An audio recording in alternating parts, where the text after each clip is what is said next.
কলেজের এক ছাত্রী রবীন্দ্রনাথকে। কবি সুবোধ সরকার। আমার সঙ্গে আমার বাবার সম্পর্ক খারাপ আপনার জন্য।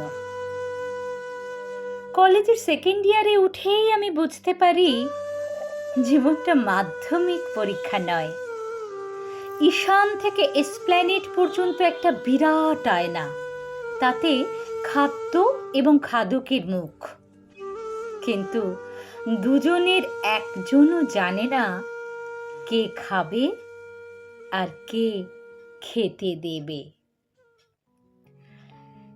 কলেজে ঢুকতেই একটি চমৎকার ছেলে এসে দাঁড়িয়েছিল আমার চৌকাঠে।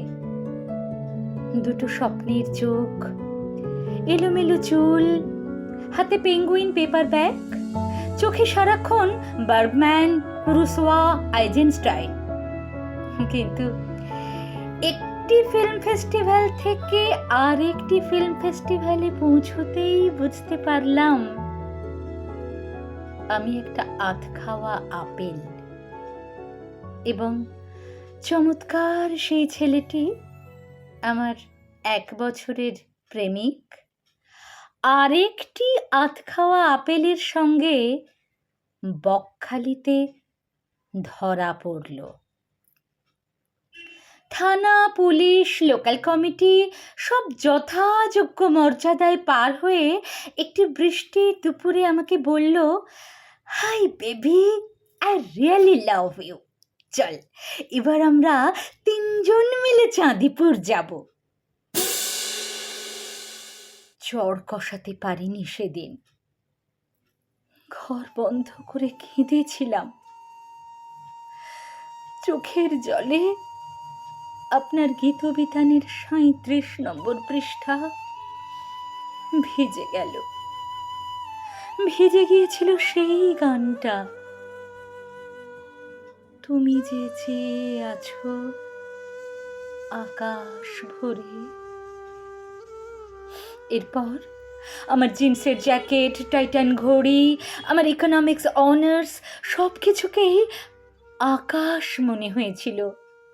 আপনাকে আর আপনার আকাশকে এত ভালো লাগেনি এর আগে। রাত জেগে এরপর গীতবিতান পড়েছি। এত আকাশ আপনার গানে, কি করেছেন এত আকাশ নিয়ে? তবে কি সত্যিই আমার মুক্তি এই আকাশে? ঠিক এই সময়ই বাবার সঙ্গে আমার সম্পর্ক খারাপ হয়ে গেল। বাবা বললেন, মূর্খ, তুই মেয়ে না হয়ে ছেলে হলে আমার ভয় ছিল না, এত গীতবিতান পড়ার কি আছে, রবিশ।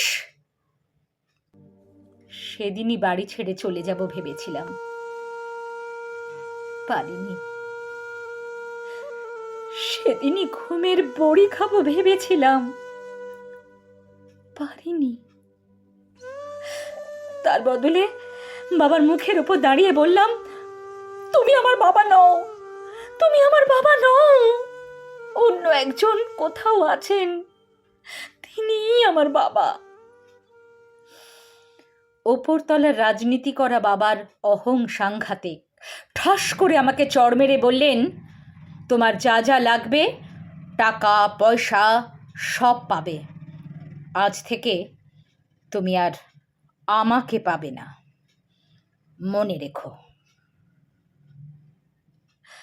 সামনে ফাইনাল, কি হবে জানি না, কিন্তু ভালো আমাকে করতেই হবে, নিজের পায়ে দাঁড়াতেই হবে। চোখের জল লেগে ভিজে গেছে পৃষ্ঠাগুলো, 37, 58, 212, 355। পৃষ্ঠাগুলো যেন আমার ভেজা চোখের মতো। আমি হাত দিই ভেজা পাতায়, আর কে যেন হাত রাখে আমার পিঠে। কবে কবে সেই হাত আমাকে বুকে জড়িয়ে ধরবে? হ্যাঁ,